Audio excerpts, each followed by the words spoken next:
Во сабота на пазар во Прилеп. Јавното комунално предпријатие Пазари се соочува со сериозни финансиски проблеми. Моите напори како нов менаџер на предпријатието, заедно со вработените, се насочени главно кон исплата на наследените долгови. Во моментов, ниту можеме да размислуваме за модернизација, ниту за каква било визија на Прилепскиот пазар. Наследените долгови од претходното раководство, кое што не водело сметка за развој на фирмата, се огромна кочница. Се работело недомајкински, се крчмел имотот, се уништил ликот на еден од најубавите пазари во државата. Покриване 4 пати, нестручно, неквалитетно, а 138 метри квадратни оставени се без покрив. Продажбата на млечниот пазар или пазарот за сирење е сомнителна. За тоа ќе се води посебна поставка. Освен што Прилеп го изгуби млечниот пазар со вековна традиција, јавното предпријатие изгуби имот дел од својот капитал. За продажбата беше срушен објектот и десетина дуќани околу него, кои што носеа приход на ЈКП Пазари. Згора на тоа, на сметката од јавното предпријатие не е ефектуиран ниту денар од продажбата. Првин беше продаден на К-маркетите, а потоа на Тинекс.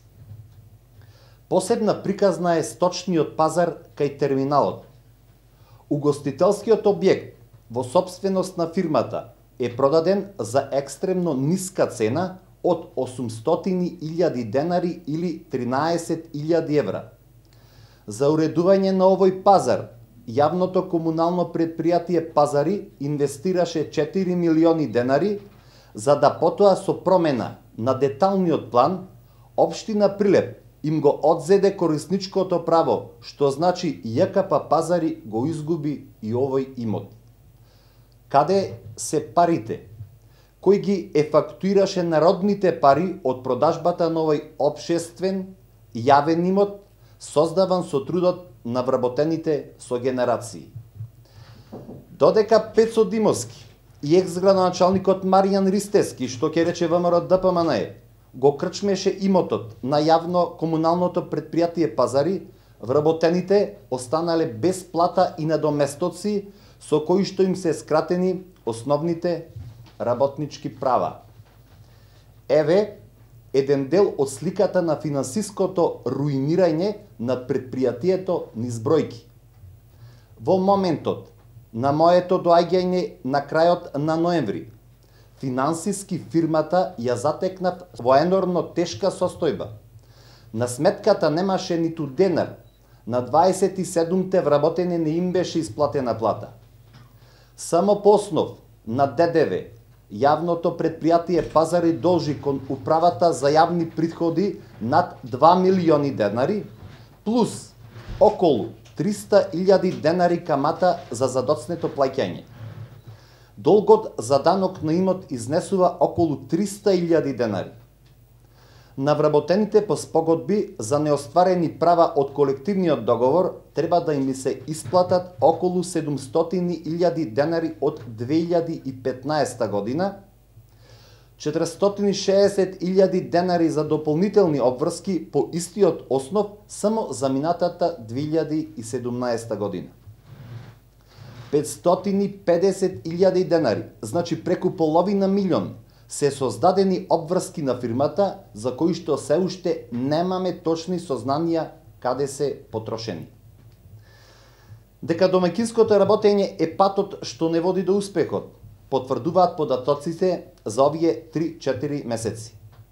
Секој денар, ама баш секој денар инкасиран во фирмата е наменско потрошен за исплата на енормните создавани долгови поради неодговорното и недомајкинско работење на претходното раководство. Само за неполни 2 недели исплатив 2 плати во висина од 1.600.000 денари. Исплатив заостанат долг за ДДВ од околку 300.000 денари за 2016 година. Преку 200.000 денари се исплатени во спогодби за вработените, обврски од фирмата по колективен договор. Покрај исплатата на заостанатата плата од 800.000 денари се исплаќаат и тековните обврски. Состојбата е тешка и натаму. Ова особено ако се имаат предвид месеците кога пазарот не работи со полн капацитет, што значи и приливот на средства е многу ограничен. Но, мојата заложба, со поддршка на вработените, е јавното комунално предпријатие Пазари финансиски да се консолидира, да ги исполнува потребите на пазарџите, но и на граѓаните.